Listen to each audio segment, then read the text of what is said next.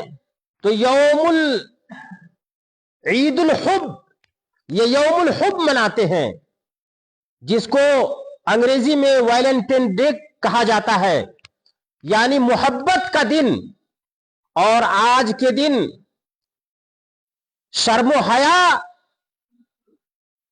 کو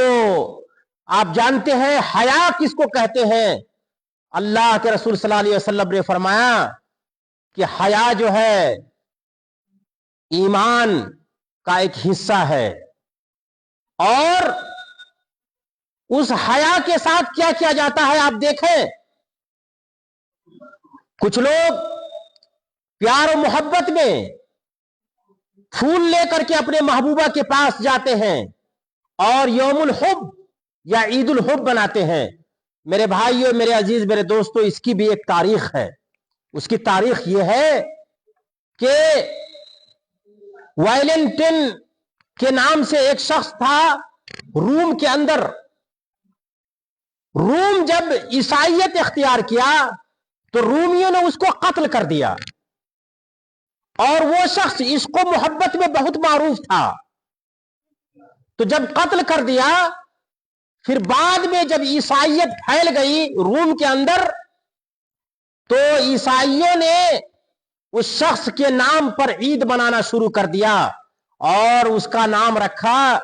عید الحب، اور یوم الحب نام رکھا، محبت کا دن یا محبت کی عید، اور اس نام پر جو ہے وہ لوگ عید منانے لگے۔ میرے بھائیو، میرے عزیز، میرے دوستو، تو یہ چیز کرسچنوں کی طرف سے یہ چیز آئی ہے، عیسائیت کی طرف سے عیسائی لوگوں کا ایک طور طریقہ ہے، لیکن افسوس کی بات ہے کہ آج مسلمان بھی ان طریقوں کو اختیار کرتے ہیں۔ میرے بھائیو، میرے عزیز، میرے دوستو، ہمیں چاہیے کہ ان چیزوں سے ہم پرہیز کریں، اور شعبان کے مہینے میں نبی کریم صلی اللہ علیہ وسلم کی جو سنت ہے ان سنتوں کو خیال کریں۔ میں نے آپ کو بتایا کہ نبی کی سنت شعبان میں کثرت سے روزہ رکھنا، جیسا کہ حضرت عائشہ رضی اللہ تعالیٰ عنہ کی حدیث میں نے پڑھی ہے۔ حضرت عائشہ رضی اللہ تعالیٰ عنہ فرماتی ہے کہ ما رأیت رسول اللہ صلی اللہ علیہ وسلم استکمل صیام شہر قط الا رمضان، کہ میں نے نبی کو مکمل مہینہ روزہ رکھتے ہوئے صرف رمضان میں دیکھا ہے، اور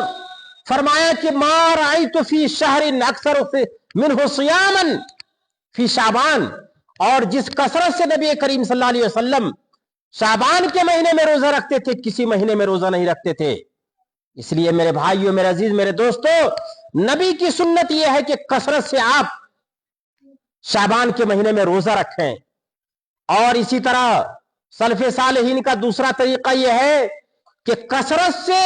شعبان کے مہینے میں قرآن کی تلاوت کریں۔ اسی لیے اس مہینے کو شہر القرآن بھی کہا جاتا ہے۔ کثرت سے تلاوت کریں، کثرت سے روزہ رکھیں، اور اللہ تبارک و تعالیٰ سے توبہ استغفار کریں، اور رمضان کی تیاری کریں،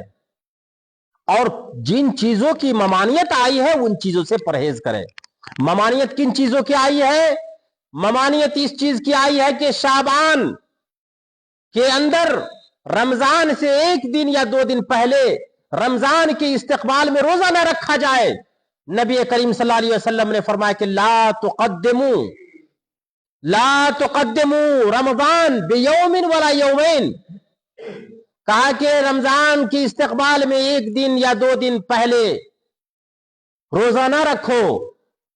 ہاں، الا رجل کان یصوم صوما فلیصومہ، ہاں وہ شخص جو روزہ برابر رکھتا ہے، عادتاً روزہ رکھتا ہے۔ میرے بھائیو، میرے عزیز، میرے دوستو، ہمیں چاہیے کہ شعبان کی عظمت، شعبان کے مہینے میں نبی کریم صلی اللہ علیہ وسلم کی سنت، ان کا طور طریقہ کیا تھا، ان چیزوں کو اختیار کریں، اور اہل بدعت یا سنت کے جو مخالفت کرنے والے ہیں ان لوگوں کی اس سے ہم پرہیز کریں۔ میرے بھائیو، میرے عزیز، میرے دوستو، اللہ تبارک و تعالیٰ سے دعا ہے کہ اللہ تبارک و تعالیٰ ہمیں کتاب اللہ اور صحیح سنت پر عمل کرنے کی توفیق عطا فرما۔ وآخر الدعوانا الحمد للہ رب العالمین، والسلام علیکم ورحمۃ اللہ وبرکاتہ۔